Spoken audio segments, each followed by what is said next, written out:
காண என்ன புண்ணியம் செய்தேன் ஒன்னருள் எனக்கில்லை எனில் எவ்விதம் காண்பேன் பொன்னுடல் முக்கண்ணவனே சைலநாதனே பூவை பரம கல்யாணி போற்றும் ஈசனே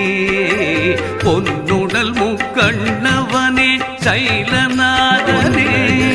காண என்ன புண்ணியம் செய்தேன் ஒன்னருள் எனக்கில்லை எனில் எவ்விதம் காண்பேன் பொன்னுடல் முக்கண்ணவனே சைலநாதனே பூவை பரம கல்யாணி போற்றும் ஈசனே பொன்னுடல் முக்கண்ணவனே நெற்றியின் நடு முக்கண்ணின் ஒளியும் கரை படிந்த கண்டம் உரையரவத்தின் படமும் கைகளிலே துள்ளும் புள்ளிமான் மழு பொலிவும் கரை படிந்த கண்டம் உரையரவத்தின் படமும்